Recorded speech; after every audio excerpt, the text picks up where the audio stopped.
Honorable, at the Volkswagen's annual brand conference, which is known for really rolling out the products and a very dedicated future plan that Volkswagen has a usual practice of doing. And today, in the 2024 annual brand conference, we have the ID4 right behind us. And to talk about more on that, I'm joined by the brand director, Mr. Ashish Gupta. Thank you so much for joining us, sir. Sir, first question. ID4 has been, you've showcased it at your previous brand conferences. Also, you have created a lot of hype about it. Officially, it's now in the Indian markets. When do we see this coming on the road, and what price line would you think it will come into? I know you will not reveal the prices, but just a range could be beneficial, sir. No, I think first of all, like to clarify, we have never showcased this car. Last year it was a test car that all of you saw by chance, not by design. So this is the first time that we are showcasing this car. I think this is an official confirmation from our side that we are actively considering bringing this car into the country. As of now, the launch timelines are somewhere towards the end of the year. We are figuring out the various import things and what kind of specifications, what kind of lineup we need to have. But definitely within this year, we will be bringing this car and opening it up for sales this year. As far as price is concerned, I think it will be in line with competitive pricing. This is a very competitive product. It is an A plus segment car. It's a premium category, and that's the playground for this car. That's where we will be. Typically, also for a brand like Volkswagen, it makes sense to go top down, in line with the brand positioning, and that's what we will be doing. Sir, two new trims also been introduced, sir. The Virtus GT Plus Sport and the Tycoon GT line. Volkswagen has actually known to have its own trims, which stands apart and gives a good new different look and feel of the product. I want to ask you, with these two new trim lines, what kind of synergies are you anticipating for the brand as Volkswagen now, sir?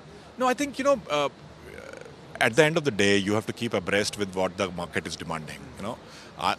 I would like to believe, and in some way, that we have also set trends in the Indian market. With the GT badging, with the kind of performance orientation that our cars have, the kind of performance oriented and design oriented styling that our cars have. So we have set kind of a trend in India, which has picked up very well, and the customers wanted more, and so we wanted to give them a more sporty kind of an offering.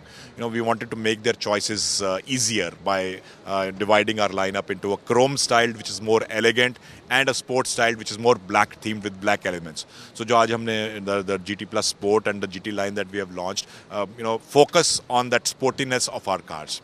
So on the GT Plus Sport, you have an exterior black elements, similarly in the interior as well. And the GT line, which I think is the biggest news for us today, because we are now bringing the sportiness of the GT to a 1-liter engine placed between the high line and the top line. So the GT badge and the GT-ness of our portfolio is more accessible to the customers. All right, so we'll take a walk and we'll talk about it with respect to how the company is performing. In 2023, we saw a whole lot of growth when it comes to the higher end of the variants of the vehicle. About 60% came from the higher end. How would you anticipate this as? I mean, is the Indian market and the Indian consumer really ready to shell out that money for top-end variants? Because India is known to be a market of, hatchback and sedans. Now it's eventually working the higher variant. So this is where you're cashing in now? Yeah, definitely. And as I said, the aspirations in India have always been there. If you talk about it, and if you look at all of us, we have always been an aspirational country. But what has changed over the last, I would say, 5 or 6 years is that the people's willingness to pay and the people's capability to pay is now matching the aspirations. Okay. Yeah, customers are not today willing to compromise on any of the features or safety of the car or the performance of the car. They want everything. Yeah, and they are willing to pay for it. Yeah, that of course brings customers closer to our brand, because that's what we have stood for always. Class leading safety, class leading performance, engineering precision. That's what we have stood for, and that I think helps us also as a brand if the market is moving towards that. Sure. 2024.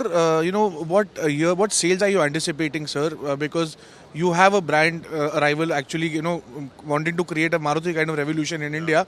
How are you anticipating that, and what sales numbers are you looking at for 2024? Yeah, so if you just to take you a little bit back, last year we ended with around 44,000 sales, which was an 88% growth over 2022.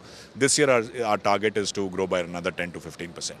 Okay, that's quite an ambitious target. And with ID4, you're planning to announce by the end of this year. Yeah. So 2025 would be a great year for EVs for you. But I want to ask you, Tesla, the government has actually notified the EV policy, that opens doors for global players like, Volkswagen also, for Tesla also.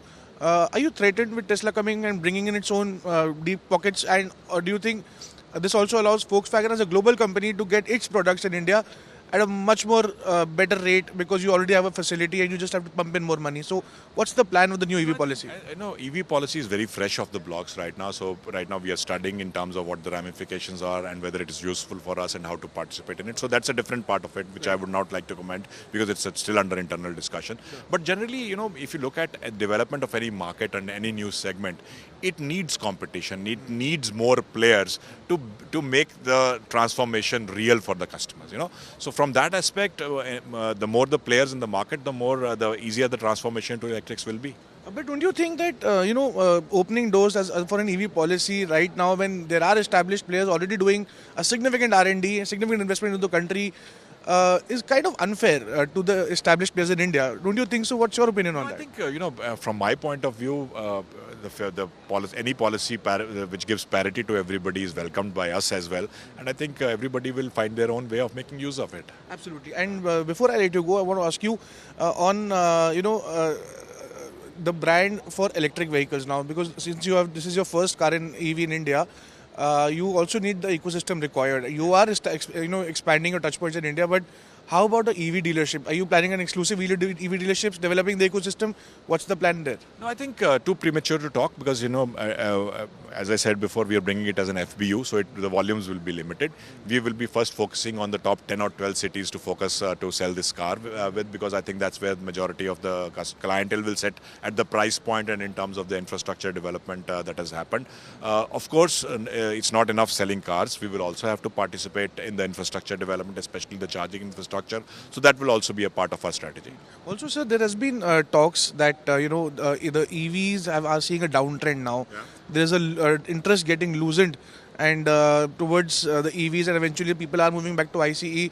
Is that true, sir? Do you think the trend towards EVs is losing out, sir? No, I don't think so. I think, whenever a new transformation takes place in any industry, leave aside the automotive industry, it takes a little bit of time for the market to settle down, people to make up their mind and, fix on their choices. That's what's happening in the market. But as I said before, the more players and the more options the customer has, the more chance the market has to grow.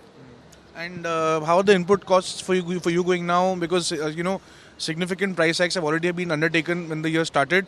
How are you anticipating the price? It remain to be stable? Yeah, I would like it to be stable. Yeah, I'm in sales, so I would like it to be stable. But these are things which are not under my control. If the material costs go up or down, you have to adjust your market positioning accordingly. And it will not be true for us only. It will be true for the entire industry. So what matters at the end of the day to the customer is whether we have price parity and whether everybody is making the same movements, and that's what we will do. All right, Mr. Gupta, thank you so much for joining us. That was Ashish Gupta, candid as always, talking about how the Indian market is looking like. And of course, with the ID4, significant amount of investments will flow into the country through EV and its ecosystem.